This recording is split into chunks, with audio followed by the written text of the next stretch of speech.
We've got to raise the bar, and we've got to continue to raise the bar. I don't think any of those young men, when they signed to come to Tennessee, they signed to say they wanted to come and be a part of a 7-6 program. They said they wanted to come and compete for championships, SEC championships, national championships. I know that's what I want. I know that's what Tennessee wants. I know that's what the expectation is.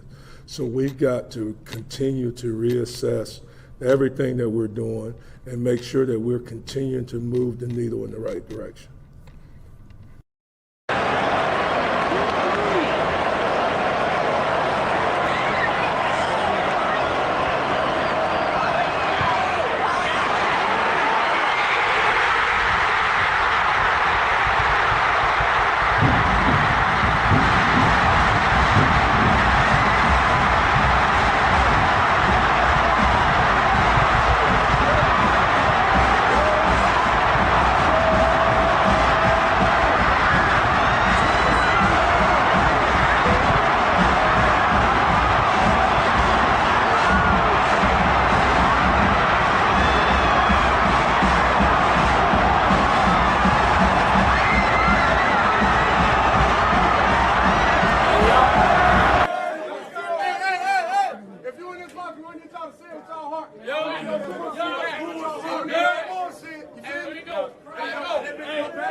On the field, the pride of the Southland band crisply marches into the Giant T. The rear, the roar of 97,000 fans rises with each rhythmic step. In the background, George Beatsis is singing "Fight, Balls, Fight." The orange and white Shakers flood the air. The Volunteers are ready at the north end of the football field to burst through the gate. They're coming now, racing onto the field through the Giant T. In that magic moment that says, wherever you are, it's football time in Tennessee. Good Monday morning. Welcome to the Talkin VAWLS Network. My name is Boogie Bentley. Going to be a fun show today. Man, it's Monday morning. We're still riding that wave of emotion. We're still riding that high. What an epic game. Watching the clips on Twitter, I'm still watching them. It's Monday morning, and I'm sitting here watching Dixieland Delight and people hugging each other, lighting up cigars. And I love you hear the chaos and the screams and the yells, but then you hear these people all around the person that's got the cell phone going. And it's like people are in disbelief. We did it. We beat Alabama. Like a buddy of mine, his nephew sent me a clip of his cell phone, and it's like him hugging his dad, and it's like, can you believe we just beat Alabama? These are the types of games that you never forget. These are the moments. These are the memories that you'll look back on. Remember that time in 2022 when we ended the streak. You'll remember who you were with, where you were at, where you took in that moment, man. Drink it in, enjoy it. That's what I keep saying. Stop worrying about the defense. Stop complaining about this and that, and enjoy the ride. Going to be a jam-packed show. Eric Cain's with us. We'll get him on here in just a second. Then Gabriel's going to jump on. We're going to go live, have a good time on this Monday morning. Let's see who's hanging out in the chat. Scott Bennett is here. What's up? Scott says good morning, Boogie. Sam Hyatt is in the house. Cody's here. What's up, Cody? Brandon Harbin is in the house as well. The number one Negaval is here. Says Big Orange Buzz. When are you going to change your name? When are you going to change your name to number one Sunshine Pumper? Jamie Roberts is in the house. What's up, Jamie? Shout out to John Carter. Becomes a member of the channel. You got access to those custom Talkin VAWLS emojis, including an Eric Cain emoji. Go check that out. Craig J becomes a member of the channel. Thank you, Craig. We appreciate that. Doofus Puncher for 10 for years. If we just beat Florida, it's a good year. After losing to the Gators, if we beat Bama, it's a good year. Let's go, man. Just a huge win. Josh Heupel changing this program in a year and a half. Stevie J for 20. That ain't cheap. Says marked safe from having to hear Roll Tide. I love it, Stevie J. Thank you for the super chat. Let's jump into it. Let's get Eric on here and have some fun talking Tennessee football. You are Locked On Vols, your daily podcast on the Tennessee Volunteers. Part of the Locked On Podcast Network, your team every day.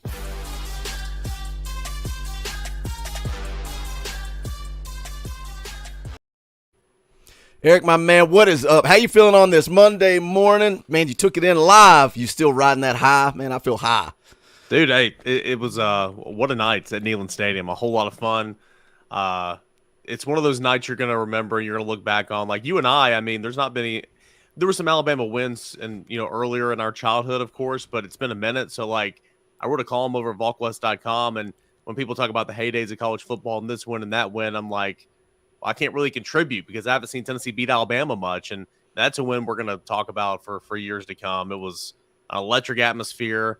The scene on the field afterwards was insane. It was awesome. Good football game. A lot of great football players. It was really, really cool to see. Yeah, you look back and it's like, yeah, there were some wins in the 90s over Alabama, but at some point, and I can't remember the year because I'm bad at math, but at some point you saw Tennessee beat Alabama and you left the stadium, you turned off the TV, and you didn't think anything about it. And then the next thing you know, it's 15 long years without that. And something that I've seen like, and yeah, it's the internet, so you're going to see trolls, haters, all that stuff, is the Alabama fans coming in and saying, you guys act like you just won the national championship. No kidding. It's been 15 years of disappointment. Of course, we're going to tear down the goalpost. And what a moment listening to Dixieland Delight. Just Danny White, man, he just gets it. But, talking about that response from Alabama fans, even Georgia fans, and you said something in your bonus show that you did over the weekend, kind of a post-game Locked On Vols. You said you didn't win a Super Bowl, you didn't win a championship, but you're in that conversation now. You were in that conversation. A stat that people are throwing around, and you mentioned it on that show. I see it. It's everywhere. Tennessee, 6-0, 4 wins over AP top 25 opponents, and averaging 35 points each of those 6 games, or over 35 points in each of those 6 games. The only team in the history of college football to do that. So here we are halfway through the year. Tennessee ranked number 3 in the AP poll. Do you think that's fair? Do you think that's disrespect? Where is this Tennessee football team when you look at what they've done through 6 games? Yeah, I mean, I'll preface this by saying, the polls, I don't really get in that debate an awful lot. I mean, you were ranked 6th. You beat the number 3 team in the AP poll. You move it to number 3. I mean, I feel like it'd be hard to move Georgia and Ohio State down. Actually, I mean, Michigan State, technically per the AP, Michigan State just blew out a top 10 team, right? And they moved Michigan State, or they kept Michigan State right where it is, I guess. And so, whatever the case may be, Tennessee's up to 3. You move up 3 spots. Be happy about it. I think that's awesome. Again, the AP poll, it's great, but that's the poll that doesn't really matter anymore, right? Until the college football playoff rankings come out, and you want to be in those top 4. You want to be in those top 6. You want to be in contention to get in the college football playoffs. Those are the rankings. That's the poll now that truly, truly matters. And Boogie, when's that first one come out? I mean, it's got to be here in a week or 2, right? Yeah, somebody just posted in the comment section, comes out November the 1st. That first one comes out. And the bottom line is when you're in the SEC, you go take care of business, it's not going to matter. At the end of the day, it's not going to matter because you've got an opportunity with Georgia coming, that Georgia game right around the corner, and that's where everybody's looking. And, we'll talk about it when we get to Kentucky week. Obviously, the conversation this week is going to be all about Alabama, the trajectory of this program. But when we get to that Kentucky week, it's coach speak to say we got to focus on this opponent. Tennessee better be dialed in and focused on that Kentucky game because that's still a football game you can lose. But here we are. It seems like every week you and I have this conversation, and it's like, what is the floor and what is the ceiling now? I mean, you're 6-0. You beat Alabama. You've done everything you had to do so far. What's the ceiling and what's the floor here halfway through the year?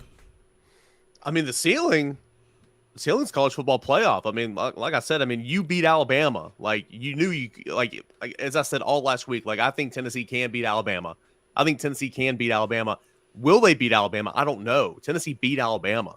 Okay, it's solidified. Hey, you are a player. You are here. Okay, and so because you beat Alabama, because you beat a team like that, obviously one of your biggest rivals, but one of the best teams in college football, you put yourself in that conversation to say, all right, you can beat Alabama. What's to say you can't beat Georgia? What's to say you can't go to the SEC championship and see Alabama again? What's to say potentially? And again, it's getting down the line and everything. It's coach speak one day at a time. But, I mean, what's to say you can't contend for a college football playoff spot? I mean, truly. So the ceiling is absolutely that. What Tennessee do with it from here, we'll see. Tennessee had a walk-on playing cornerback in the last 4 plays of the football game, which hats off to him. But still, like, there's still some deficiencies on this team right now. But the floor, I mean, gosh. So, I mean, the absolute floor now would be, I mean, you're not losing Kentucky, Georgia, and South Carolina. I mean, the floor's what, 10 wins? Is that wrong? I mean, it has to be. It's what it's got to be right now. This Tennessee team, I mean, again, this is worst case scenario. This Tennessee team's not losing to Georgia, Kentucky, and South Carolina, Missouri, or a Vanderbilt, right? I mean, no. So I think the floor would have to be 10 wins right now. I mean, what a season for the University of Tennessee, man. It was so much fun the other night. I laughed, because you picked Alabama. That was your pick. And, of course, I come on your show, and I'm screaming and yelling and having a good time saying Tennessee's going to kick a field goal late and win the game, and we're going to celebrate. Fortune teller.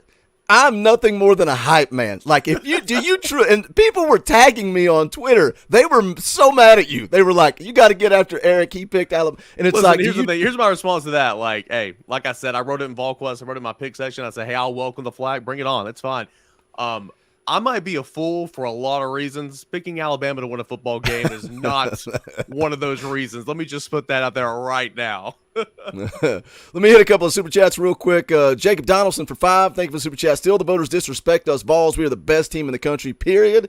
GBO. I'm with Eric. I don't really focus too much on it, but I do agree. I just don't see how you can look at Tennessee's track record, and we were talking about this right before we went live. Yeah, when you look on paper, and I've said it multiple times, I think Georgia is the best football team in the country. But when you look at resume, I don't see how you deny what Tennessee has done. John Hill for 10.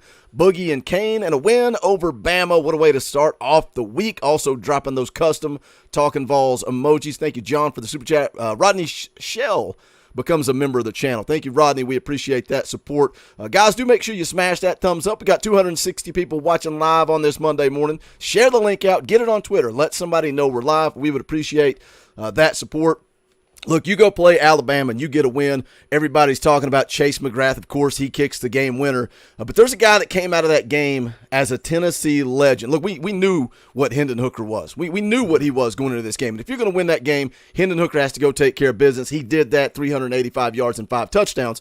Jalen Hyatt became a Tennessee legend on Saturday night. What about his performance, the story throughout the offseason, what he's done up to this point? Now he's got the most touchdown receptions in the country halfway through the year. Sorry, when you said Tennessee legend, I thought you were going to say J.J. Crawford, which it's early in the morning, but I'm sure you've seen the video. And yep. Vomits a little bit, then stares down and said, oh, yeah, that's right. I mean, what a football player, right? I mean, that's awesome. Jalen Hyatt. He is – in a year full of good storylines and a year full of good vibes and everything. I mean, he's cream of the crop, right? I mean, look, a guy that came in with so much praise and played as a freshman, scored a touchdown as a freshman against Alabama, and then everybody keeps talking about him over the offseason with this offense and new coach, and it just doesn't materialize. I mean, he bad attitude, wasn't bought in completely, and it just doesn't work out. And then he comes back and says, "Hey, I'm gonna fix me." And talked about it over the offseason, talked about it. Then he said, I'm talking about it, but I haven't done anything. Then he goes out there and starts playing well this season. And then I don't think anybody saw what he was going to do on Saturday night. Just speed kills, man. I mean, Heupel schemed it up. Hooker did a good job of recognizing, getting a one-on-one matchup with the safety. And he just flat out runs past him. Jalen Hyatt's got speed for days, and he was phenomenal. This is the type of game, you said Tennessee legend, we'll look back on again in 20, 30 years and say, hey, you remember that game Jalen Hyatt scored 5 touchdowns against Alabama, number one team in the country per the coaches, or, whatever. It's going to be against Alabama. What a showing. I mean, he will live on in Tennessee lore forever for that one.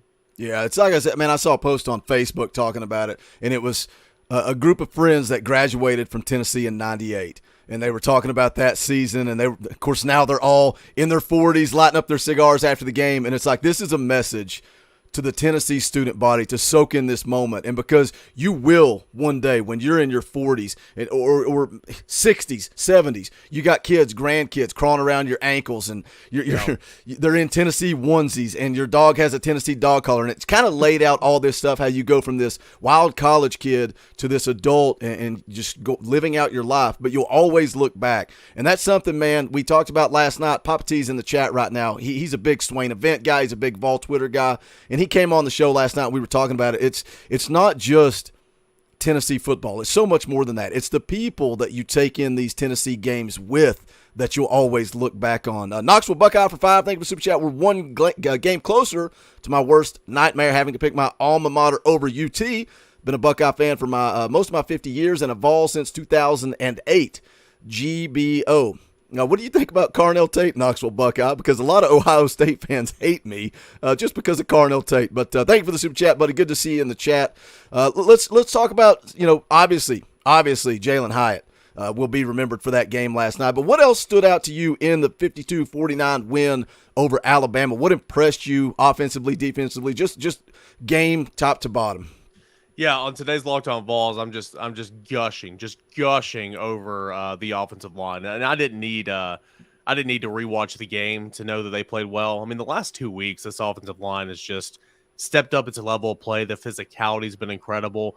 What it did, and I mean, everybody's watching this, everybody watching, Locked On Vols, everything, give me a hard time because I'm a fan of football. I love football. Will Anderson Jr. is a good football player. He made one play. He picked up J.J. Crawford, threw him in the lap of Hendon Hooker, and that ball sailed, and Hendon Hooker threw an interception. That was Will Anderson. There was pressure from the other side, but that was Will Anderson. Outside of that, he didn't do anything. Tennessee won the consistent one-on-one matchups with Dallas Turner on one side and Will Anderson on the other. Tennessee did so well. The one sack he gave up, it was a coverage sack. DJ Dale finally got there after 5 seconds. Tennessee allowed 2 negative plays. Man, on the offensive line, a block for 8.1 yards per play or something like that. I mean, what an effort. What an absolute effort from that offensive line. So upon the rewatch, and offensive line just stood out to me so much. And I'll say this. You give up 49 points. I mean, that's not good. I mean, Bryce Young is so good, man. Jahmyr Gibbs is so good. I'm telling you, that defense is getting better. I saw a gritty performance from some guys in the secondary. Remind you, no Warren Burrell, no Kamal Haddon, no Jalen McCullough. On the last drive of the football game, no Deshaun Rucker. No Christian Charles for the last 4 plays of the football game. I mean, what a gritty performance by some of those guys in the secondary. Danico Slaughter grew up, right? I thought Brandon Turnage got some confidence. I thought Deshaun Rucker got some confidence. Again, even in a game when you give up 49 points to the reigning Heisman Trophy winner and that Alabama offense with Jahmyr Gibbs, I think there's still some positives to draw from. So, yeah, it was a fun rewatch, obviously, and just the fact that Tennessee just made Alabama's defense and Nick Saban had no answer, had absolutely no answer for what Tennessee was doing offensively. And that is, you don't see that often against Nick Saban. Yeah, he was so pissed in the postgame. He was so irate because they couldn't, man. There was nothing they could do to stop Tennessee. I said, I've been online so much the last couple of days, but I made the statement, everybody talking about Anderson and people calling him the best player in college football and all this stuff. And hey, he is a special type of talent. Don't get me wrong. Pick. Yeah, but I put it out there. The best player in college football was wearing orange on Saturday afternoon in Neyland Stadium, not crimson. Hendon Hooker. Everybody in the chat's talking about it. Hashtag Hooker for Heisman. I started this campaign way too early, but look, I wanted to get excitement. I wanted to build that momentum. And when you talk about Heisman Trophy campaigns, you talk about the Floridas and the Alabamas and the Georgias. You have to win those games. You don't go 8-4 and get to New York. So now we're halfway through the year. Hendon Hooker's had great performances against Florida, against LSU, against Alabama. How serious is the chatter about Hendon Hooker getting a shot at a Heisman Trophy this season? Oh, it's so serious. I mean, he's going to be a finalist, right? I mean, he's going to be right up there to New York, and if he doesn't, and he continues to play like this, I mean, it's a damn shame. I mean, he's absolutely killing it right now. I don't have the stats everybody else in front of me and comparing, getting in the weeds and comparing completion percentages and yards per attempt and completion, all that type of stuff. But I mean, Hendon Hooker's a baller. Hendon Hooker, as you pointed out, you've got to be the best player of a team that is a good football team. And Tennessee's a good football team. It's got it's got a lot of good wins on its resume so far this season. As we talked about, four wins with teams ranked inside the AP top 25, scoring 30 points in all those football games. You got to beat your rivals. You beat Alabama, which is going to be in the SEC championship game and knocking on the door of a college football playoff. And Hendon Hooker excelled and played so well in all those football games. So he is 100% a real contender. He's getting a lot of hype too. Again, Tennessee's kind of a darling right now. Hendon Hooker is a darling. I mean, you got former quarterbacks in the media tweeting about Hendon Hooker every single week. You got Chad Ochocinco. He was on Jalen Hyatt this past week, which is hilarious, but he's been tweeting about Hendon Hooker. You're getting a lot of love from around former players and national media. And I mean, the talk is real and his play is real. So as long as he keeps it up, man, he is absolutely going to be in New York and he can absolutely win this thing. He's killing it. 100%, man. Looking forward to continuing these crossovers. Always a blast to have you on. Somebody in the chat earlier was like, Boogie, tell Cain that the video's not posted. Where's Locked On Vols? They were looking for it. Eric had some internet issues this morning. Locked On Vols is up and loaded, so you guys can go check it out after we wrap up the live stream. All the links for Eric are in the description below. I will be on for my weekly appearance on Friday. Make sure you guys go sub up Eric. Get Locked On Vols rolling. Now is the time to build that thing up. You can't get enough Tennessee content. So as always, Eric, thanks for coming on, buddy. Always a fun conversation, especially after a big win over Alabama. Boogie, it was a blast, dude. Appreciate you, man. All right, have a good day, buddy. You too. All right, we're going to keep this train rolling. Gabe's going to jump on here. I know Gabe is dying to get on here and talk about some Tennessee football. Jason Brown for 2. Thank you for the super chat. We appreciate it. Says GBO. Thank you, Jason, for the tip in the old tip jar. We appreciate it. Look, while we got a little break waiting on Gabe to jump on, let's go show this off. You guys want to support this channel, you can go to bonfire.com/store/Talkin VAWLS. And yes, unfortunately, you can see the Buck Fama shirt is gone forever. I'm a man of my word. I'm a man of my word. You guys, man, the way you supported that shirt. Hands down, like not even close. Hottest selling t-shirt in the history of the Talkin VAWLS network. Now, let's get it going for that Vols by Fitty shirt. I love that design. You guys know the memes. Don't matter. Vols by Fitty. Now's the time to go check that out. But also, just support the channel, man. With the Talkin VAWLS State Pride logo, several people in the chat made some bets, made some wagers with me. They owe me a State Pride tattoo, so I can't wait to see those. But then we've got the mustard bottle shirts, just all the different types of merchandise. We appreciate the support. You can still get the Beat Bama shirt. Why not go ahead and get this one right here? Why not go ahead and get your Beat Georgia shirt? Have that ready to go in a couple of weeks. We've also got Kentucky's Daddy. Kentucky's right around the corner. Put on that Kentucky's Daddy shirt and let them know, because we don't just beat Kentucky. We own Kentucky. We have to let them know we are their daddy. You've also got the old school, just clean Talkin VAWLS logo merch.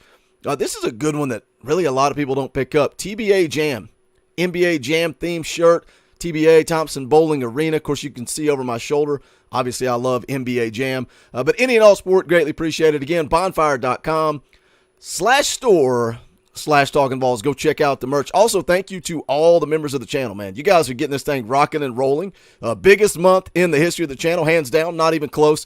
But you guys continue to support. If you're not a member, why not? Why are you not a member? If you like what we do, hit that join button down below. It's as little as 99 cents a month. If you want to give a little bit more, you can give all the way up to $10 a month. Whatever you choose to give, we appreciate it. You get custom Talkin VAWLS emojis, access to fan call-in shows, all kinds of fun stuff. So go join the channel. We would appreciate it. Fan call-in show is going to be tomorrow night at 9 p.m. Eastern time. Late night Talkin VAWLS, always a good time. Still got 325 people watching live right now. Guys, make sure you smash the thumbs up and share this thing out. Like, share it on Twitter, share it on Facebook. All you got to do is hit that share button, and it's going to let you pick your social media platform. You hit one button, boom, it's posted, and we go from 325 people to 750 people, because that's the way the internet works. Let's get the kid on here. Gabriel, what's up? How you doing on this Monday morning? Are you still fired up? I'm still fired up. I'm still fired up, man. I'm still just waiting to talk about the game. We have not talked about the game. We have been live for what now? Like 5 or 6 hours at this point, and still not really talked about this game. So let's jump into this Tennessee-Alabama game. Just a heavyweight title fight. Back and forth the whole game long. Tennessee jumps out to that early lead, but you're still sitting there nervous. Alabama battles back. Like, what lead us into this thing? What do you want to focus on, talk about today as we kind of jump into the game itself? Well, I don't know. I think I'd like to talk about some of the, just some of the position groups in general and how they matched up with Alabama, because I think there were a lot of questions as to, how some of these different position groups for Tennessee would really match up to Alabama, because I guess for a lot of people, we hadn't really had a better measuring stick than Alabama to be able to say, how is this position group going to be able to perform against other elite athletes? If you want a team to measure your team against elite athletes, Alabama is the one. Alabama is obviously full of 5 stars all the way down the list. Elite talent on the offensive and defensive side of the ball in every position group. So I think those matchups, whether it's the offensive line versus the defensive line, or Tennessee's defensive line versus Alabama's offensive line. Obviously, there's not a whole lot to say about the wide receivers versus the Alabama defensive backs. that spoke for itself, I think. But there's a lot of interesting things to break down and to maybe sort of evaluate Tennessee and make a case for just how legitimate they are. So, yeah, I mean, I think the first thing I look at, and Eric Cain talked about it there, is Tennessee's offensive line against the Alabama defensive line. And we talked a little bit about this last night, but still it's worth reiterating and getting into, because that Alabama defensive line, obviously people say Anderson's the best college football player in the country, but he's not the only one, man. They've got a lot of talent on that defensive line, and people questioned this Tennessee offensive line going into the year. They questioned how good they would be. Would they be able to protect Hendon Hooker? And, like Eric said, they only gave up 1 sack on the day, and that was 100% on Hendon Hooker. He held the ball way too long, and he usually makes good decisions as far as getting out of the pocket, getting rid of the football, but he sat there forever. So that sack was really on him more than it was the offensive line, but also just the ability to run the football. The ability to run the football. I mean, Tennessee, 182 rushing yards compared to Alabama with 114. I mean, you go into this game and you talk about Alabama's defensive line, and then you flip over the other side for Tennessee. And look, they both have really good run defense. Very, very close yardage per game what they give up. But you flip to the other side and you talk about a guy in Jahmyr Gibbs. When you're just having the conversation, what running back would you rather have on your team? Jalen Hyatt, Jabari Small, or Jahmyr Gibbs? And I love this Tennessee football team. I'm not disrespecting our running backs, but if we're playing fantasy football, Gabe, you're taking Jahmyr Gibbs every time. Absolutely, I am. I was really hoping Jahmyr Gibbs would come to Tennessee when he was transferring. I think that everybody thought that was maybe a legitimate possibility that he was going to come to Tennessee, but it ended up taking the easy route to Bama. But yeah, absolutely, and I think that speaks volumes about, again, what I said about this game is this says more about Tennessee than it does Alabama. Alabama didn't necessarily lose that game. I mean, 17 penalties for Alabama, that's not great. But we just stopped them as well. If they split those penalties in half, I mean, you pick and choose what penalties. Obviously, some penalties had a bearing on the game. But you pick and choose those penalties. I'm not saying they were unfair penalties either, so nobody come after me for that. But, Tennessee's, our defense was still stopping them. Our defense was still holding Jahmyr Gibbs to, 2 yards, 3 yards, 4 yards, occasionally letting them get 9, So I was very impressed by that. I mean, just the elite level. And then the ability for Tennessee to be able to outrush Alabama. Like I said last night, we didn't need to completely we didn't need to run for 400 yards and 5 touchdowns. We just needed to run well enough to keep Alabama, to make Alabama keep an extra man in that box. If we weren't able to establish that run game, Alabama would feel better with dropping another guy back in coverage to try and cover our wide receivers. But if they did that, we just ran all over them. It was a numbers game. And that's what Josh Heupel's offense is. It's a numbers game that you just can't defend. You just can't. Tennessee made Alabama's defense look silly. This is an Alabama defense that is good. And I know they've had some secondary struggles, but their talent in that is still their talent in that secondary is still as star-studded as it ever has been.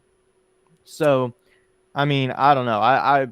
I'm very impressed with Tennessee and their performance. Roger Gerald for 10. Thank you for Super Chat. Beat Bama, stormed the field, might have broken my toe climbing the wall back into the stands. Still the best day ever. Love it, Gerald. Love it, man. Anybody, I was kind of getting jealous this morning. Thank you for the Super Chat, Roger. We appreciate it. Kind of getting jealous again as I'm getting geared up to start the stream. I'm watching clips again and just watching people storm the field. And I wouldn't have stormed the field. I would have probably set up in the stands and just kind of soaked in the moment, right? Same, and so, yep. and I'm glad people get their phones out, but I'm getting to the point in my life where we need to put the phone down. Like I go to concerts or or wrestling events or whatever, and I get caught up as if I'm going to take a better picture than what you could find on the internet later. Yep. And it's like, it's so dumb. Put your phone in your pocket and enjoy that moment. And man, that people that were there and just soaked it in, like we just talked about with Eric, you will look back on that years from now and remember that moment. Yeah. I mean, I just saw somebody about that, like a post about, you know, a lot of people, for a lot of people who were in school during that 98 Florida game, this was kind of that game for the people that are in school there now. You know, just the memories, people having remembering Peerless Price, you know, where that's how we're going to be remembering Jalen Hyatt in this game. You know, the goalposts, people are going to have chunks of goalposts that they just keep for years and years and years from this game. And hopefully it's not just hopefully it's not just sort of a one-time thing, but my hope for this series is that it can at least become competitive again, where every year you're not sure who's going to win. Honestly, I know it's been streaky for the past 40 years on one side or the other, but I hope that if we don't just flip the streak entirely, I hope that it's just a competitive series, because it's what the people in Knoxville deserve, and it's just such good football, right? I mean, you're okay. I mean, you never want your team to lose, but when your team plays like Josh Heupel's team does, even when you do lose, it feels different. It doesn't just feel like a continuation of this endless just sadness and sorrow like we've felt for the past 15 years. It feels like, well, we know they gave it their all. Yeah, we made mistakes, but let's just move on, because that is the mindset of this team. And like last night, talking about how, you know, the mindset of Josh, you know, it starts at the top with Josh Heupel. You know, this week is our most important week. You know, all that stuff that a lot of fans don't really buy into, but at the same time, when your head coach sets as much of an example on his kids as he does, and his kids are as stoic. Tennessee is probably one of the most stoic college football teams I've ever seen in my life. That does have an influence on the fans, because you know it's not going to fall apart from the inside. You know that they're a family, and that they're making you part of that family. And it absolutely has an effect on our fans.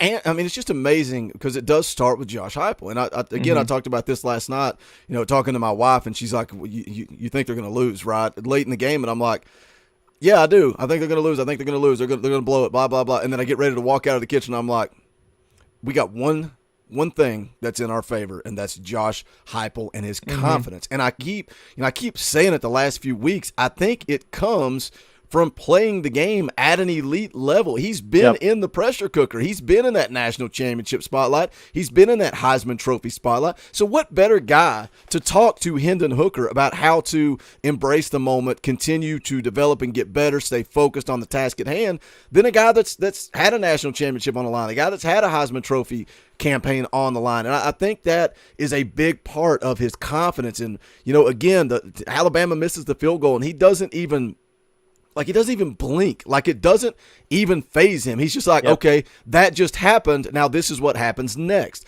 And if that field goal had gone through, I think his mind would have been exactly the same. It would have been, okay, let's get the kickoff return team out there. Now we've got to focus on how do we go score? And that's just the way he is. And it starts with him, and then you're seeing it with the players, like their confidence. And it's just amazing to me, because I have this conversation, not even a YouTube conversation or a Talkin VAWLS conversation, just in life in general. It's like, how much is your mindset a factor, right? It's like so many things I do outside of, like jiu-jitsu. Like, if I'm going up against, like, if I have that mindset, can I truly go and compete with somebody? And it's like, look where this team's at, and the talent level. And nobody expected them to be here at 6-0. And that's why when we start looking at Georgia, we look at Atlanta, we look at a national. Why not? This team believes, and it starts with Josh Heupel. Absolutely. I mean, it's like the whole, you know, I mean, teams love to do the why not us thing. And I'm glad that Tennessee isn't adopting that motto, because I think the motto itself is kind of cheesy, but it's that same mindset of why can't we go to Atlanta this year? Well, a lot of people be like, like that clip of Hendon Hooker saying, or Josh Heupel saying, hey, let's go to Atlanta. You're coming back, let's go to Atlanta. It'd be like, oh, well, it's not that simple. They're making it look that simple right now. The fact that they just set that goal, say, yeah, let's go to Atlanta, and now they're legitimately in the running for Atlanta is, I don't think you can say enough about this coaching staff and the way they prepare their players, and also just the maturity of their players to extend that influence, to extend that mindset to the younger players and the guys coming up underneath them. And I'm so excited to watch some of these younger guys adopt those leadership roles as well, because I mean, it's just, I don't know. It's awesome. It's awesome to watch just the confidence of this team and truly believing that they can go out and win every game they play. I love the way they prepare. Here's a super chat from Billy H. Thank you for the $10. Says, I guarantee Florida and Alabama will look at Tennessee as a rivalry game after this season. 100%. Tennessee is legit. That's why when we have the conversation, are they back? Are they back? They're back. And stop changing the stipulations of what it means for Tennessee to be back. Like, I hate that. It's like, if I asked you 6 months ago and said, what does it mean for Tennessee to be back? You would say, well, they got to beat the big three. The Florida, Georgia, Alabama. You got to beat two of the three, and I would consider you back. It's like, no, not till you beat Georgia. It's like, no, you're not back until you beat Florida. Okay, we beat Florida. Well, you're not back until you beat Alabama. Okay, we beat Alabama. Well, you're not back until you beat Georgia. It's like, when is enough?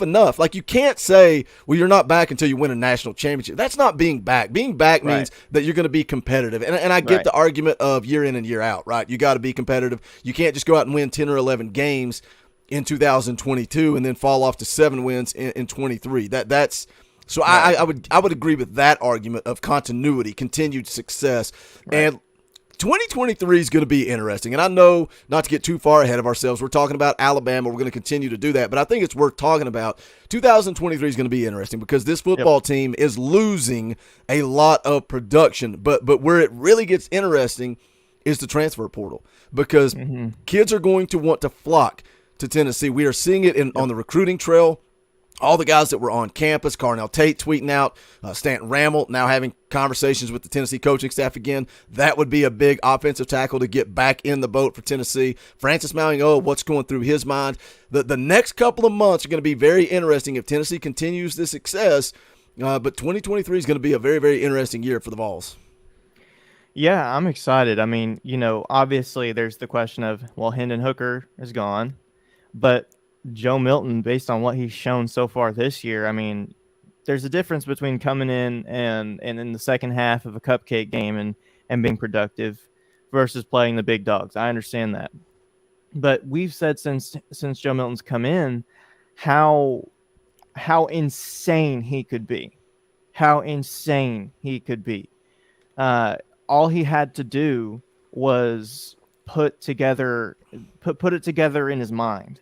He just had to get the fundamentals down. He had to understand the offense. He had to just calm down in the moment and play his game.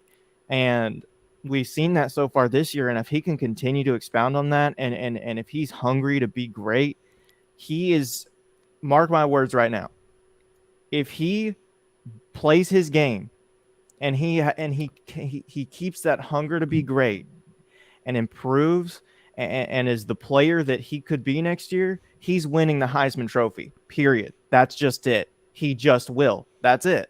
Like, he will win if Hendon Hooker this year doesn't lead Tennessee, exactly. If it could literally be a Peyton T. Martin situation, even though T. Martin didn't win the Heisman. If Hooker doesn't take us to a national championship or win the Heisman this year, Milton will next year. That's just it. So, but it's crazy that we're even saying if we don't win a national championship this year. In a year and a half. In a year and a half, we're having that conversation. But those conversations need to be had now. 6-0 halfway through the year. Look, after the Pitt win, table that talk. No, there's no sense in it. After the Florida win, still no. It doesn't matter. LSU, big-time win. Saturday afternoon in Neyland Stadium opened up these conversations for Atlanta, for national championships. I agree with you on Joe Milton. Anybody that's been a part of this channel for a couple of years knows, since Joe Milton arrived, how much I've loved that kid. If you can't see the potential in that guy, then you're not paying attention. And I get it. I was as frustrated with anybody on the deep ball. And that at the same time, like that moment in time gave me confidence in this coaching staff. And I was saying it watching the Josh Heupel show. My poor wife's just sitting there on the couch. I'm like, look at this. Look how open he is. Like Jalen Hyatt, wide open so many times. Like, the Brew McCoy catch late, Ramel Keaton catch late. Those are big-time college football plays, contested college football plays. A lot of Cedric Tillman's catches are contested. Jalen Hyatt was just running free the whole day, and this coaching staff is going to continue to dial that up. So if Joe Milton can focus in, dial in, get that deep ball accuracy, and Alex Goler's talked about it. They worked on it all offseason. They worked on it. And Joe Milton has looked good when he's been in mop-up duty, but we'll see. And Papa T in the chat said, who's going to be the guy, Joe Milton or Nico? That's the beautiful thing about it. This quarterback room is as good as any in the country. Hendon Hooker will be gone, yes. So you got Joe Milton, Taven Jackson, and Nico Iamaleava coming in. And the best case scenario is that Nico just sits and learns. Like, don't force him out there as a true freshman. Exactly. Let him sit and learn and let Joe Milton roll with it. Somebody's going to transfer. There's no way. And Taven Jackson kind of seems like that middle guy. Taven Jackson is gonna he's gonna end up at a different school. I feel like. I mean, I think he's talented, and I think there are really, I don't know. I think there's a really big place to say that you staying where you are pays a lot of dividends. Ask Cedric Tillman. Ask Joe Milton. I think if he wants to be a good quarterback, he should stay. But, I could see it becoming, and it depends on this coaching staff, because I don't know what the coaching staff's told him. I don't know what they've told Nico. We can look at Nico and Taven and say, oh, well, we definitely want Nico to play before Taven. We don't even really know what quarterback Taven Jackson is. We don't even see him, so we don't know. Hang on, Gabe. You're roboting out. Oh, am I? Oh, dang. Hang on. Am I good now? Yeah, I think you cleared up. Okay, weird. I don't know if it's my internet or what. But Taven Jackson could come in a game for Joe Milton and throw like 5 touchdowns. We don't know what kind of quarterback Taven is. So we look at him and say, oh, well, he's probably going to transfer because we think Nico's going to play first, but maybe that's not what the coaching staff has told him. Maybe they've said, hey, listen, Nico, we want you to come in redshirt and learn. It's going to be Milton, and it's going to be Jackson, and it's going to be you. So, we'll see. But I could definitely see a guy transferring out. But, I mean, Taven's so young. He should do the whole thing. If he's going to, he should do the whole thing where he should stay one more season and then transfer for like his last season or two. And I think Josh Heupel will support Taven Jackson in that. I think he will. But Nelson in the chat said, why are we overlooking Taven? And a lot of people saying, what about Taven? I love Taven Jackson. When he committed here, that was huge. But when you've got a big time, and people, they can say what they want about me, big time NFL prospect like Joe Milton, and then you've got the golden child, Nico Iamaleava, 5-star, highest recruit Tennessee's had in forever. Taven's just stuck in the middle, man. And maybe he does. Maybe he develops and he passes. And that's great. I will support whoever is in the game. I've always said that. When I was making the videos about Joe Milton, Harrison Bailey, and all that nonsense, I was telling you what I was hearing from people that I trust, people in and around the program. We don't get to take in practice. But the guys that do are going and watching, particularly a guy like Eric Ainge. Say whatever you want about him. The guy played SEC football. He knows what the quarterback position looks like, and he's raving about Joe Milton. So why would I not believe that? Why would I not believe what I'm hearing from a guy like Eric Ainge? And we got 363 people watching live. Thank you guys for joining us for the Monday morning show. Make sure you do smash the thumbs up. Share out the link. Share this thing on Twitter. And speaking of Twitter, I never promote our Twitter handles ever. ever. But they're scrolling across the bottom. If you're on Twitter, you can give us all a follow. You got the Talkin VAWLS account, my account, Dauber, JP, Snake, and then Gabe is down there too. I added Gabe. I would add Xavier, but I don't think he has a Twitter. But give us all a follow. You can see Gabe's there at the end. You want to pronounce that for me, Gabe? Just go ahead and pronounce it Gizmotabe. There you go. Technically there you GIS Motabi, but it's a long story. Gizmotabe. Just go with that. go. So Y'all need to remember it. Just write it. Just pronounce it. Just at Gizmotabe. There you go. And Go then give us a you follow got on Twitter. I never plug our Twitter handles, but I figured why not? Crazy Nugs for 5. Thank you for Super Chat Live. Life is 10% what happens to you and 90% how you respond. Hypo embodies this, and the team has bought in fully.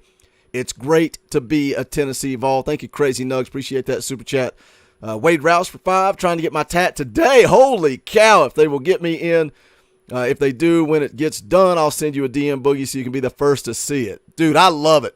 I love it. What you should do, Wade, is come on the fan call-in show tomorrow night with that thing and show it off to the world.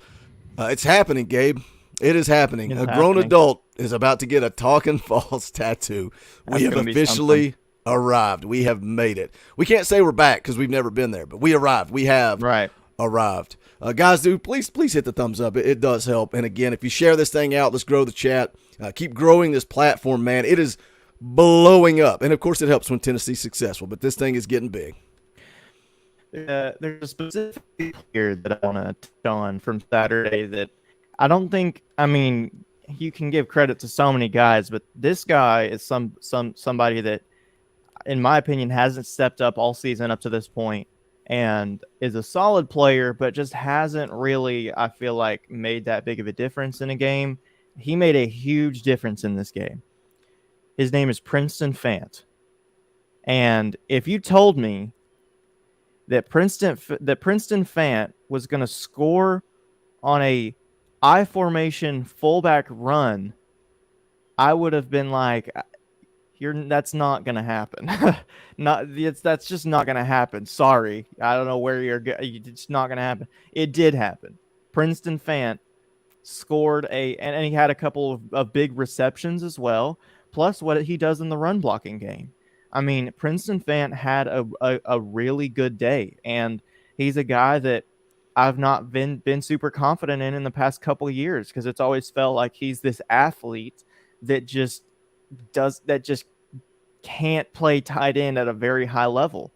Despite he's been run blocking all year, and he's great in that. I mean, I don't know if he's ever been called for a holding penalty or anything like that, but there was something about getting the tight ends involved in this game that I wanted to see, and it happened. I mean, Jacob Warren had a couple receptions. Obviously, I was disappointed in how that 4th and 2 turned out.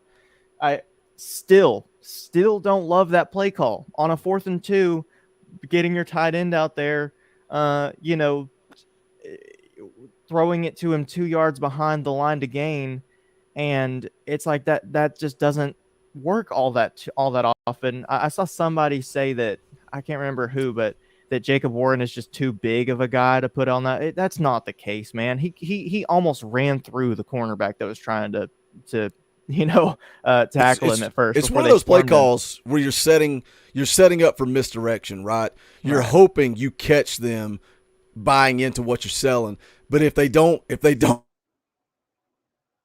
buy the fake, you are 100% banking on them believing it's a run. Exactly. And it's just, you have no chance. Whereas if you run something past the sticks, at least you have a chance. Right. Yeah, exactly. So same thing. Now, that shovel pass. Shovel passes scare the heck out of me. But when they work, they are one of my favorite plays ever. And Tennessee has successfully run it twice now in 2 weeks. I love that shovel pass to Princeton Fant right there. And the execution that takes from the Tennessee offense, it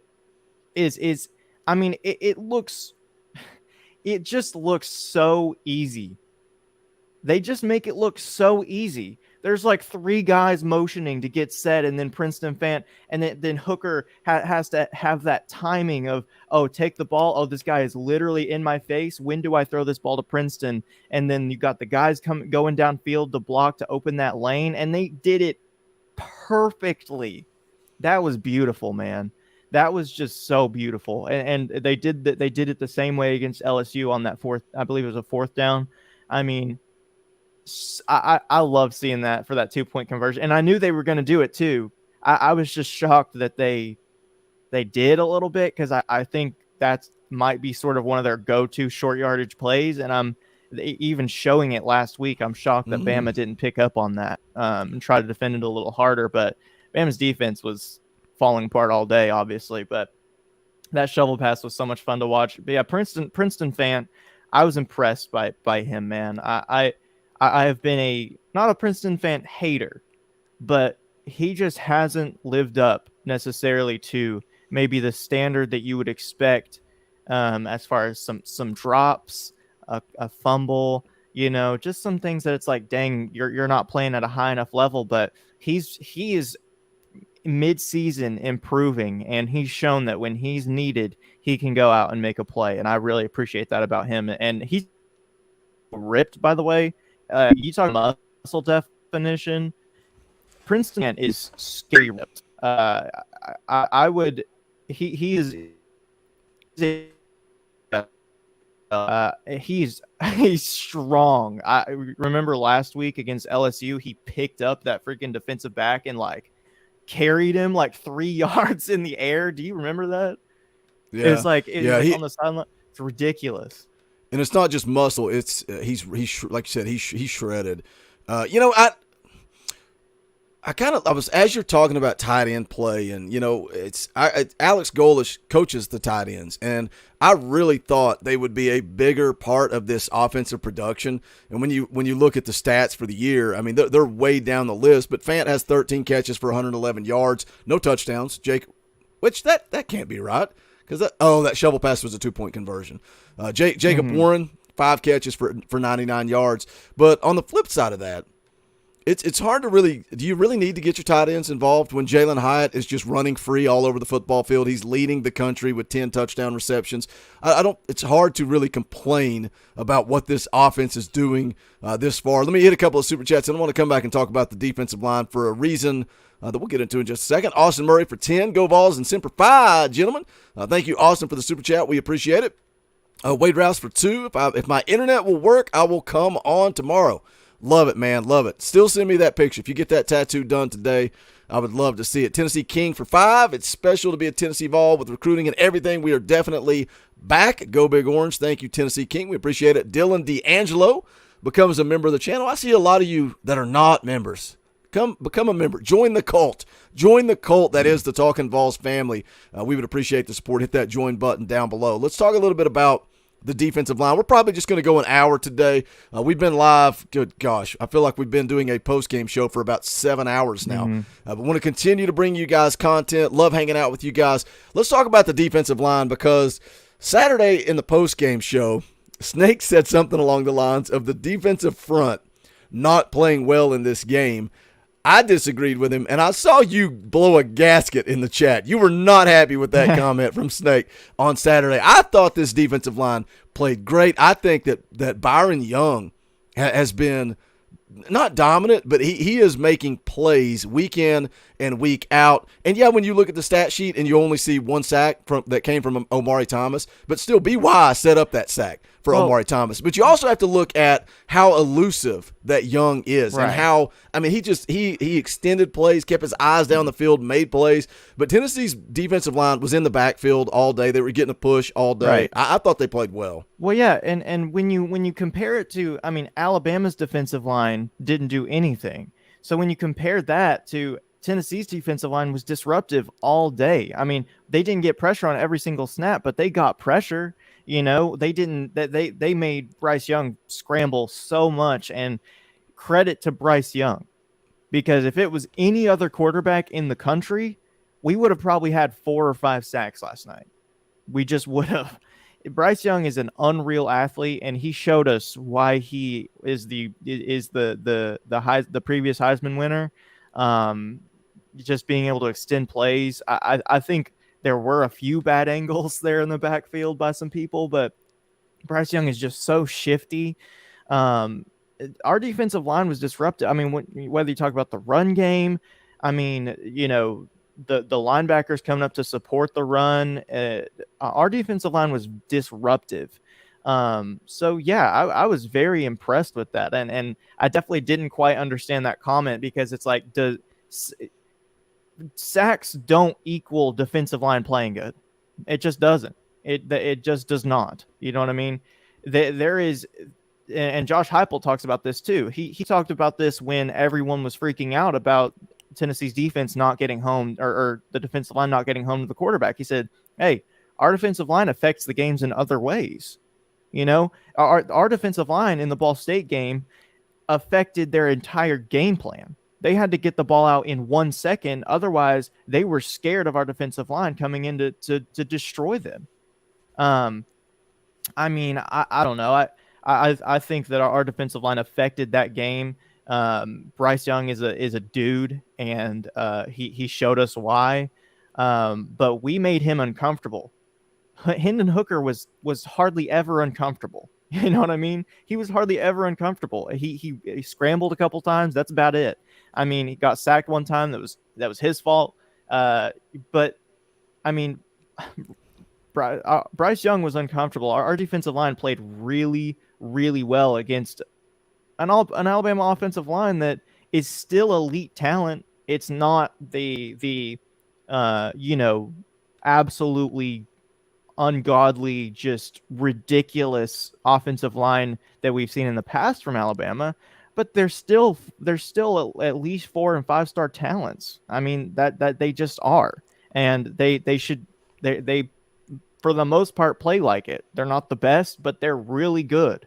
So I don't know. I think the defensive line played really good. My concern with the defensive line early in the year is the Ball State, look at the Pitt game. I mean, they beat the crap. You talk about impacting the quarterback. They impacted the quarterback in that Pitt game, but I get it. You don't have to get home to impact the game, but I just feel like that Ball State game, the Akron game, and that Akron quarterback, he was elusive. He was a baller. I get it. But it was worth talking about and being concerned about. But at this point, man, after that Alabama game, the LSU game, the way they played against Pitt, I think this defensive line, never doubt Rodney Garner. What he can do with the defense. He's the best in the country, and it's only going to get better. We saw Joshua Josephs out there quite a bit. Again, against elite SEC teams, Joshua Josephs is out there getting after it. He's only going to get better. Tyree West is only going to get better. James Pierce is only going to get better. Then you got 2 stud edge rushers coming in. And then BY's got another year. What's Barron? Barron may be gone after this year. I believe Barron has another year as well, if I'm not mistaken. Okay, so you're going to bring back your 2 edge guys, and then your 2 freshman edge are going to have another year, and then you're going to bring 2 more stud freshman edge rushers. I mean, you're just stacking talent on top of talent on top of talent. It's going to be like Missouri back when they first joined the SEC, how their defensive ends and defensive line was just like game wrecker upon game wrecker upon game wrecker upon game wrecker. Like that's how they were, and how Alabama's been over the years. I mean, that's how it's going to be. It's going to be awesome to watch. And that's the focus of this coaching staff, is to recruit elite guys at the edge position, guys that can get after the quarterback, recruit elite guys at the tackle position. We've seen the focus on the recruiting trail.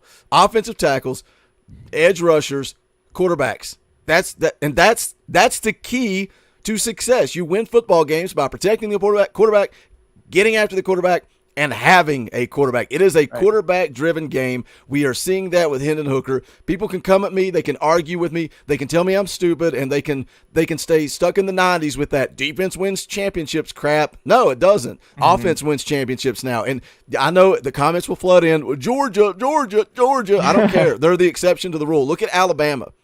This is not your Alabama of old. This is not the style of play when Nick Saban first took over. Offense and quarterbacks are what win championships. Hey, we're going to wrap this thing up. We're right at an hour. Been a fun conversation. Always a good time to have Eric Cain on the show. Locked On Vols is uploaded now. If you guys want to go over and check that out, I will be appearing on Locked On Vols Friday, as I do every single Friday.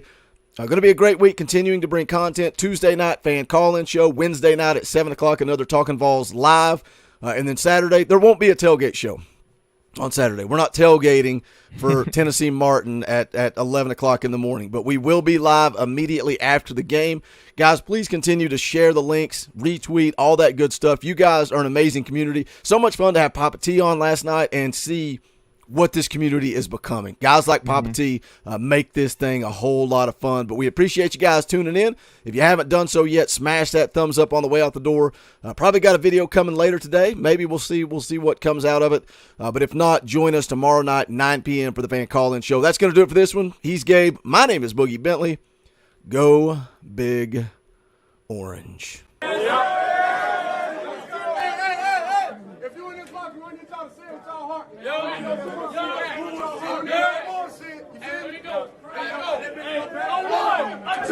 One, two, three. We don't give a damn about the whole state of Alabama. Whole state of Alabama. Whole state of Alabama. We don't give a damn about the whole state of Alabama. We're from Tennessee.